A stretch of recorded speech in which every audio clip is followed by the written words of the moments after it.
I had It's a Bird by Steven T. Seagal, also known as Steven Seagal, as we were previously. Yeah, I don't like the fact I've that never read he's Steven trying to be a Seagal, cop now, and now he's going to write books. Like, I don't know, cut Really? the ponytail, dude, move on to the next century, forget this. Also, in the spell book, no birds.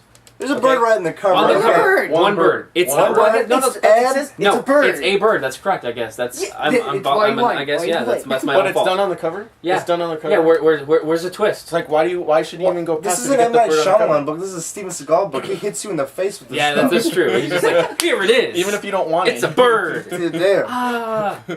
But it's a Vertigo book, not a main DC book, and it talks about Superman. That's the twist of it, is that it's a semi-autobiography about a writer that's been a comic book writer who's been asked to write Superman books, and he just doesn't see the appeal. He's not much into the super heroic kind of books. He never found Superman that interesting in the first place, and so at the time I picked this up, I wasn't that into Superman. I felt he was very generic, and he's just like this, just all powerful, this whatever guy.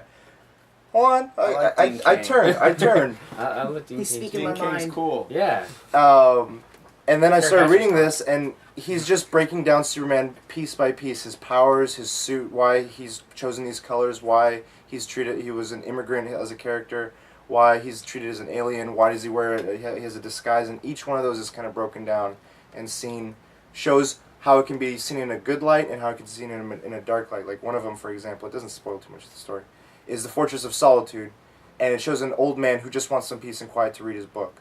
And he just keeps like shutting himself off from the rest of society until he needs help and he can't get to anyone because he's just cut himself off so much. So this Fortress of Solitude, while it can be a good thing and a guy needs some peace and quiet, can also hinder you in the people you deal in life with. Like he grew to hate everyone and everything.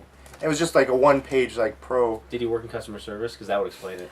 I think he worked as a desk. He was a clerk, like an office clerk. Like he had a little cubicle. So I mean, I can see why he was. He just had Was some his name problems. Ken? Maybe, but it talks about the kryptonite. Why it was like a quick, you have a super powerful good guy you want to take down. Use kryptonite, like one of those infomercials. So I mean, it helped me get into Superman, find some interest in what made Superman great, and all these things that his powers and everything can symbolize, from the S on his suit, on his superhero outfit, to his background and the power he has and everything. So it was it was just a done-in-one trade. And it's also kind of a semi-autobiography of the guy's story and how he related to the character with stuff happening in his life.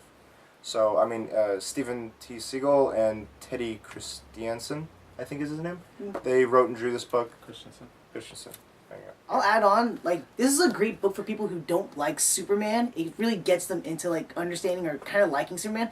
I, for him, was just one of those guys, I've only seen the Superman movies, and I didn't really care much for Superman. I always hated him, because, he's always perfect. How do you make a story out of someone that's perfect? This book really breaks down Superman as a character, and really gets into it. And you think about it twice. And you're like, hey, he can be written really well. It's an easy read for those that don't very much like superhero books in general. If you just want to read a story that talks about superheroes or just about a guy in daily life and stuff, Vertigo book usually do those kinds of indie stuff. This is a good entryway to get a bit of the both. So, I highly recommend It's a Bird. Kristen? Last but not least, I got All-Star Superman. Real quick, guys, it's just a quick story. Superman is dying, and he is now foretold that he has 12 amazing feats that he will perform before he dies. So, there's actually 2 trades of this, and the first one covers, I think, 6 trades, right? First 6 issues? Right. The first trade covers 6 trades. issues. There we go again. But, yeah. Classic Morrison. Yeah, I wrote this. Gee, why am I doing your job, Coach? It's actually Grant Morrison writing this, and Frank Quitely, which is, by the way, great artwork. I love Frank Quitely's work in this. Usually... I actually normally don't. This is one I did like, and I like seeing some of his character studies beforehand of how he wanted to have, Clark kind of hunch more and be more subdued. Humble. Yeah. Whereas, As opposed to Superman's it's up just this straight, hulking, chest out. Exactly. And he fleshes out the Superman character. Sometimes he can look really, really sickly or not grotesque. You just almost. see the gradual degeneration of his body and everything, and so you really see this flushed out. Usually I've never seen that in a Superman comic. I've never seen him all look really, really worn out or something. Yeah. Usually He doesn't die a lot, just so we're clear about that. I'm pretty sure he dies a lot, guys. I mean, I don't know if you guys read that one, Death of Superman, maybe? Yeah, I said a lot. Oh. Okay, What's a lot? I mean, how many times do you die in a lifetime? depends what you're talking Do you about. read comic Deadpool- books Yeah, at all? seriously. I mean, I mean, characters die. Well, Like, all the shade, time. shade. Captain America's a human. He's died twice already. Like at least he's The Superman. 616 one. No, he's died twice. Yeah, I know, but I'm saying, what about the other versions of him? Oh, that's it in Well, universe. Ultimate One's still kind of new. Still- yeah. Give him Okay. a year. He'll die Another at great least thing once, about this though is it kind of delves into Superman's persona and all. It makes him more human. Usually, I've always thought of him as like obviously a Greater Superman, than you life. know, like someone who's better than everybody else. But it really brings that him how down a that level works? and kind of like analyzes him. I'm not gonna say the same way as It's a Bird, but on a level where you just feel like you can have some kind of common ground with him. Each issue felt like it was a done-in-one story while it still progressed the tale of, what the great feat Superman was doing. It's a bird. He flies. I get it now. Wait a minute. Mind blown. Graham Morrison does a good job of mixing in the Silver Age kind of bizarre storytelling with Style. with the present-day modern stories and everything, and I think it really worked out well. It was a great balance, I thought. Incorporates the classic stories from Superman, like with like Superwoman, all that stuff. It's really cool. Jimmy Olsen, that was a great Yeah, shoot. Jimmy Olsen. Olsen. Ocean. Like Billy Ocean? Yeah, Billy. Jimmy disturbed me. Cue in this, music now. Yeah, it was pretty crazy.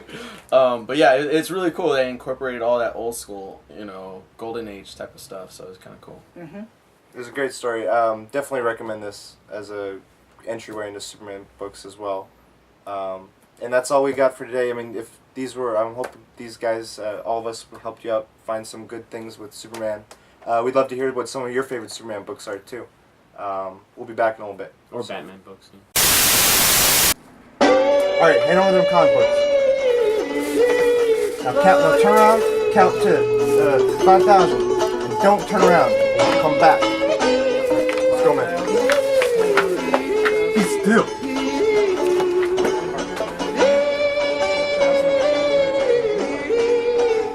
Let's go.